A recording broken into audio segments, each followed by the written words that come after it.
Dear Mary, ഇന്ന് നല്ല കാറ്റും മഴയുമുള്ളൊരു ദിവസമായിരുന്നു. പെട്ടെന്നൊരാഗ്രഹം തോന്നി. നല്ല ചൂടുള്ള കട്ടൻ കാപ്പി എടുത്തുകൊണ്ട് ടെറസിൽ പോയി മഴ ആസ്വദിച്ച് അങ്ങനെ ഇരുന്നാലോന്ന്.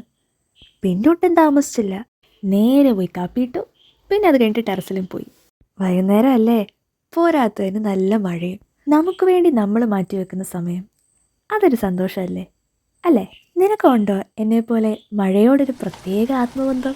നീ ആലോചിക്കുന്നുണ്ടാകും, ഇതെന്നാ പറ്റി പെട്ടെന്ന് ഇങ്ങനെയൊക്കെ വന്ന് പറയുന്നതെന്ന്. കുറേ നാളായില്ലേ ഈ വഴി വന്നിട്ട്. അറിയാം, എനിക്ക് വട്ടായോന്നൊന്നും ചിന്തിക്കണ്ട, കാര്യമായിട്ട് തന്നെ പറഞ്ഞതാടോ. ബാക്കിയൊക്കെ ഡീറ്റെയിൽ ആയിട്ട് വഴിയേ പറയാം. അപ്പം ശരി, നാളെ കാണാം. സ്വന്തം നൈജിൽ. ഡിയർ മേരി, പറഞ്ഞ പോലെ ഇന്നും വന്നല്ലോ എന്ന് ചിന്തിക്കുമായിരിക്കും. എന്താ പറയണ്ടേന്ന് എനിക്കൊരു പിടുത്തമില്ല. ഇന്ന് നല്ലൊരു ദിവസമായിരുന്നു. ക്ലാസ്സിലില്ലേ, ഞങ്ങൾ ഇന്ന് കുറേ ചിരിച്ചു. എന്തിനാന്ന് മാത്രം ചോദിക്കില്ല. ചിരിക്കാൻ നമുക്കൊരു കാരണത്തിൻ്റെ ആവശ്യമില്ല, അതങ്ങനെയാണ്. പിന്നെ ഇന്ന് ഫുള്ള് മഴയായിരുന്നു. അത് വീഡിയോ ചെയ്തുകൊണ്ടിരിക്കുമ്പോൾ എൻ്റെ ഫോണൊന്ന് ചെറുതായിട്ട് വീണ്. ഭാഗ്യത്തിന് വലുതായിട്ടൊന്നും പറ്റിയില്ല.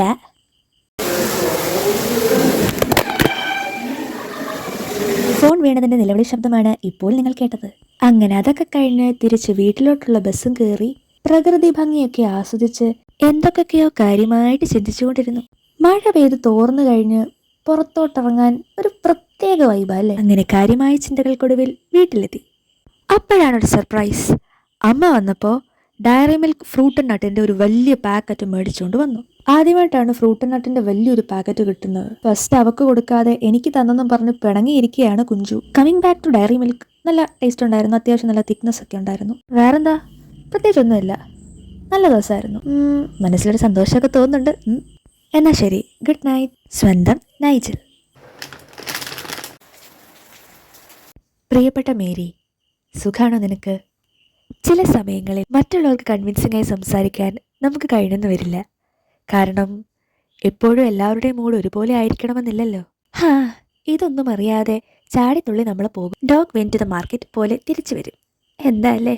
അയ്യോ, ഇത് മേൽപ്പറഞ്ഞ മാർക്കറ്റിൽ പോയിട്ട് വരുന്നതല്ല. നമ്മൾ ഫ്രണ്ട്സ് എല്ലാവരും കൂടെ ഒന്ന് താഴെ കട വരെ പോയത്. തിരിച്ച് വീട്ടിലെത്തി കഴിക്കാൻ എന്തെങ്കിലും ഉണ്ടോ എന്ന് ആത്മാർത്ഥമായി പരതുകയാണ്.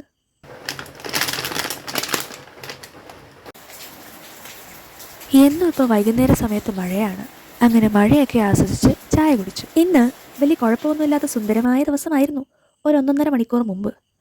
പോട്ടെ, ജീവിതമാകുമ്പോൾ അങ്ങോട്ടും ഇങ്ങോട്ടും ഒരു ഫ്ലക്ച്വേഷൻ ആവശ്യമാണല്ലോ. എന്നൊക്കെ ചളി പറഞ്ഞ് ആശ്വസിച്ചാലും ഇച്ചിരി സങ്കടമൊക്കെ തോന്നും, സ്വാഭാവികം. പക്ഷേ അതും ആലോചിച്ചങ്ങ് നടക്കാൻ പറ്റുമോ? ഈ അസുഖത്തിനുള്ള ശരിയായ മെഡിസിൻ സുഖമായിട്ട് പോയി കിടന്നുറങ്ങുന്നതാണ്. എന്നാ പിന്നെ ശരിയെന്നാ. സ്വന്തം നൈജിൽ.